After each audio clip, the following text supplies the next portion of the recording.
क्या दो लोगों, दो परिवारों का झगड़ा इतना भीषण और गहरा हो सकता है कि मौत के बाद भी वो भुलाया न जाए? क्या बदले की आग इतनी तीव्र हो सकती है कि शरीर जलकर राख हो जाए, लेकिन वो आग न बुझे? आज की कहानी एक ऐसे ही प्रतिशोध की है जहां नफरत ने जीवन और मृत्यु की सीमा रेखा को भी मिटा दिया। खम्मा घनी दोस्तों, स्वागत है आप सबका हमारे चैनल द फ्राइडे फोबिया पर।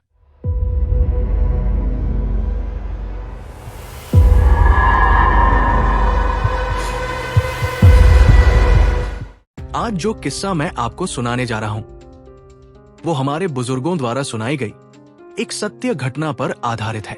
ये कहानी हमें ले चलती है 18वीं-19वीं सदी के उस दौर में जब भारत आजादी से दूर था। गांवों में प्रगति का नामो निशान नहीं था। कच्चे घर, कच्चे रास्ते और रोशनी के लिए सिर्फ चिमनियां या चूल्हे की आग का ही सहारा था। वो ऐसा समय था जब शाम ढलते ही लोग अपने घरों में दुबक जाते थे, क्योंकि अंधेरा होते ही भूत प्रेत और नकारात्मक शक्तियों का खौफ आम था। उजाला ढलने से पहले ही बच्चों को घर के भीतर बुलाकर दरवाजे कसकर बंद कर लिए जाते थे। और इसी दौर के एक गांव की एक शाम कुछ बहुत खौफनाक घटने वाला था। यह घटना एक ही गांव के एक मोहल्ले की है, जहां आगे पीछे की गली में दो परिवार रहते थे। दोनों परिवार इज्जतदार थे। एक तरफ थे दामोदर दास जी, स्वभाव से थोड़े कड़क लेकिन बेहद मेहनती। वे हमेशा अपने परिवार की तरक्की के लिए प्रयासरत रहते थे। उनकी धर्मपत्नी थी सुशीला जी, एक पतिव्रता स्त्री और माता रानी की बहुत बड़ी उपासक। दूसरी तरफ थे उत्तमलाल जी और उनकी पत्नी गोमती देवी।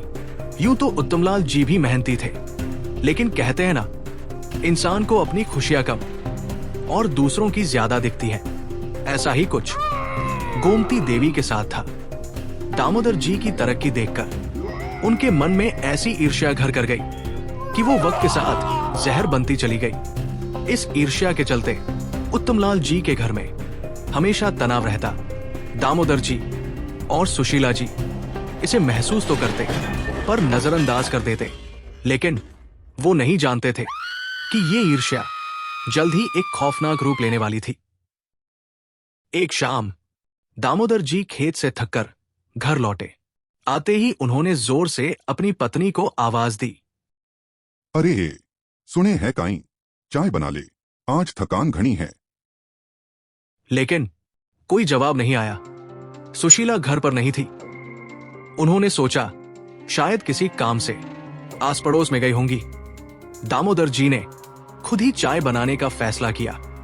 उन्होंने चूल्हे में लकड़ियां डाली, आग सुलगाई और चाय चढ़ा दी। तभी उनके घर के दरवाजे पर दस्तक हुई। दरवाजा पहले से ही अधखुला था।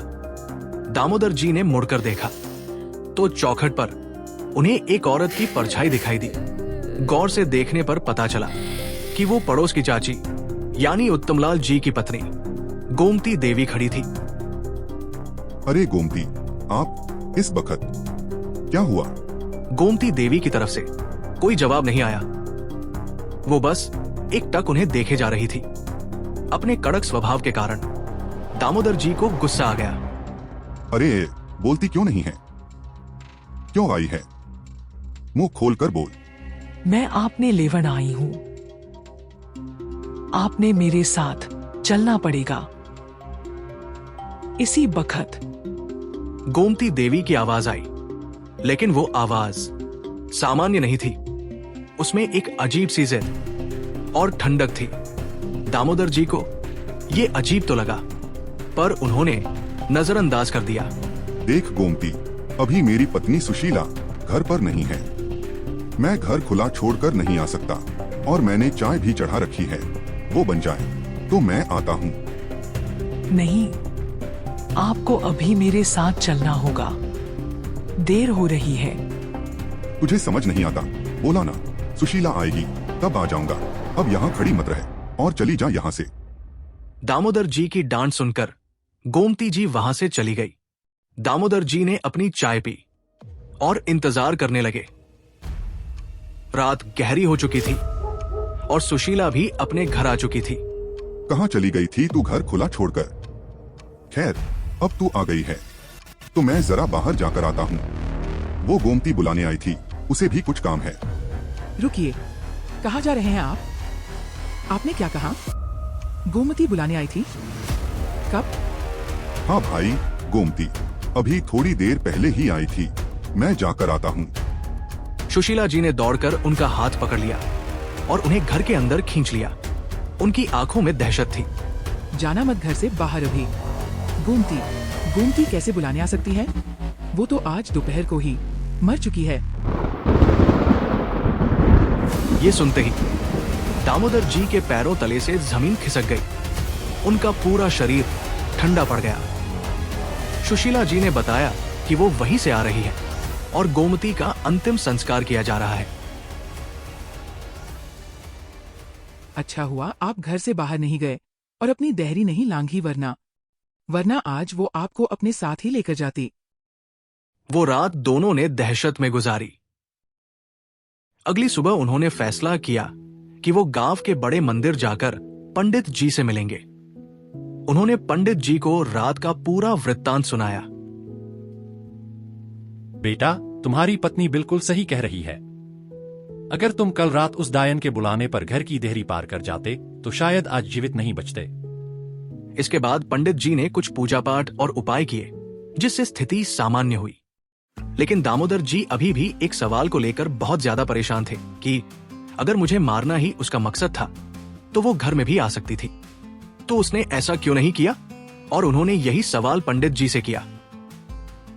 दामोदर, घर ईंट पत्थरों से नहीं, देवी देवताओं के निवास से बनता है। तुम्हारी पत्नी रोज सच्चे मन से जो पूजा पाठ करती है, उसी भक्ति ने तुम्हारे घर की देहरी को एक सुरक्षा कवच बना दिया है। यही वजह है कि तमाम कोशिशों के बावजूद वो घर के अंदर कदम नहीं रख पाई और तुम्हें बाहर बुलाने की जिद कर रही थी। जीवन भर जो ईर्ष्या उसने अपने मन में पाली थी, मरने के बाद वही ईर्ष्या एक प्रतिशोधी आत्मा बन गई है। सच तो यह है दामोदर कि वो तुम्हें अपने साथ ले जाना चाहती थी। दामोदर जी उस काली रात के सच को कभी भुला नहीं पाए। आज भी जब रात गहराती है तो उस खौफनाक मंजर की याद उन्हें चैन से सोने नहीं देती।